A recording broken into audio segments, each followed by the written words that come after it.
I never dated here because I saw vicariously through my roommate how terrible it was. Erika Kirk was dating Cabot Phillips. And if you haven't heard the story, basically, they were dating. They have all kinds of Instagram stuff together, saying we're lovebirds. People are like, oh, you guys are the greatest couple.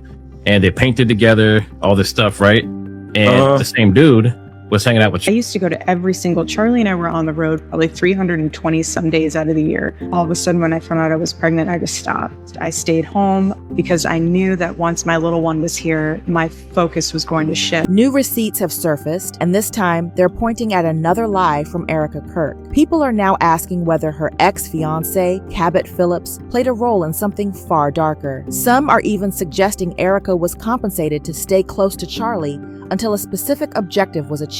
And the more people dig, the more unsettling the connections become. So naturally, users started looking into Cabot Phillips himself. What they found wasn't comforting. There's a pizza tattoo on the inside of his bottom lip. His family allegedly has ties to a cult, and according to Cabot, he became a father to a son back in March 2024. These aren't the kind of details that inspire confidence. They're the kind that make you wonder what else is hiding beneath the surface. Here's where it gets strange. Months after Cabot's son was supposedly born, Erika allegedly had a son with Charlie, but nobody can find a single photo of her pregnant, not one. No baby bump pictures, no maternity shoots, nothing on social media. That absence alone is raising eyebrows. In an era where everything gets documented and shared, the complete lack of visual evidence feels deliberate. He was not messaging people the day before saying, I'm gonna be murdered. Andrew Colbert is the person who received a text message from Charlie Kirk saying they're going to kill me. He wrote me this: please pray for me. Quote, I know they want me dead. Which brings us to the real question. If Erika lied about this, what else has she lied about? Because she's already been caught in one major fabric, and once you start pulling receipts, the contradictions pile up fast. Each lie seems to connect to another, forming a pattern that's becoming impossible to ignore. Erika publicly stated she hadn't dated anyone for 5 years before meeting Charlie. She said this during a CBS News town hall on December 14th. 5 years, that was her claim. When I lived out here, I was here for 5 years.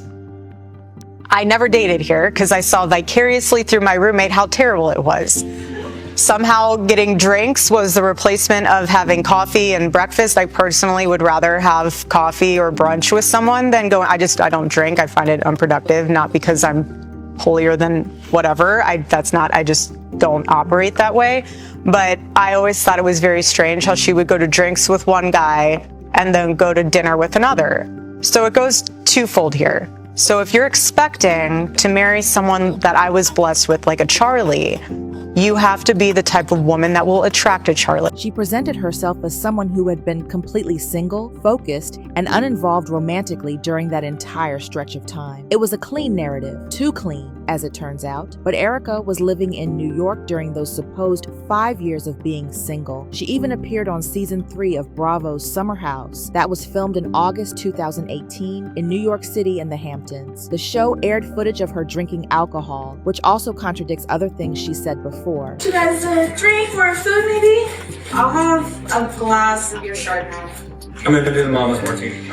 I don't know, I just wanted to get to know you a little bit more and I don't even know how long you've been in New York. Gosh, New York. I moved here 4 years ago. How old are you? Can I ask you? Reality television doesn't lie about what it captures on camera, and what it captured was someone living a very different life than the one she's been describing. And during those years she claimed to be single, Erika was publicly involved with at least 2 men. So the narrative she's been pushing doesn't line up. These weren't secret relationships either. They were documented, they were public, they were real. One of those men was Tyler J.T. Massey. He's a professional baseball player. Erika called him her incredible boyfriend in Arizona Foothills magazine. There were even engagement-style photos floating around online. No marriage records were ever confirmed, but the relationship was anything but secret. This wasn't a casual fling. This was someone she publicly celebrated and referred to in glowing terms. So where does that fit into the 5-year single narrative? Then footage from a 2015 Trump rally started making the rounds again. In it, Erika is standing next to someone who looks a lot like J.T. Massey. There's a young girl positioned between them. People are now speculating whether that child could be theirs. The resemblance is there, the timing is there, and the questions are piling up. Calls I got was from Erika.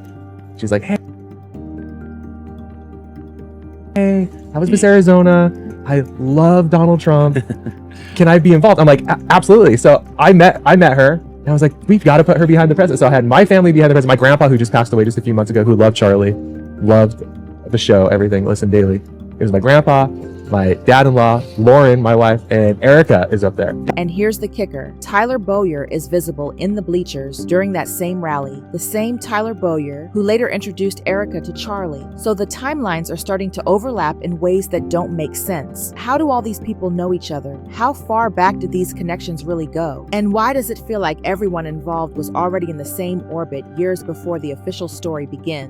Why would Erika's entire dating history be scrubbed from public view? Why insist she never dated anyone before Charlie? Tyler Bowyer became Chief Operating Officer of Turning Point USA in 2017. Shortly after that, he set up what was supposedly a job interview for Erika, except it wasn't an interview. It was a date with Charlie. That's not how organic meetings happen. That's a setup. And setups always have a purpose. I went to Turning Point's office opening for their first building, and Tyler he runs Turning Point Action now, and he said, you need to meet the CEO. I said, okay, great. Met him very quickly, shook his hand, said hi, nice to meet you. Neither of us thought anything of it. Looking back now, he apparently sat down with Tyler and said, Tyler said, we need to hire her, and he goes, but before all that, Erika was dating Cabot Phillips. Cabot works as a senior editor for Ben Shapiro at the Daily Wire. And right after Charlie's murder, he started touring with Turning Point USA. The timing of that is hard to ignore. Why would someone with no prior public connection to Charlie suddenly take on such a visible role with his organization right after his death? There's an old tweet from September 2017 that people dug up. Cabot posted a photo of him and Erika on a painting date. The caption made it clear they were together. It wasn't vague, it wasn't ambiguous. They were a couple, and yet this relationship has been completely erased from both of their public histories.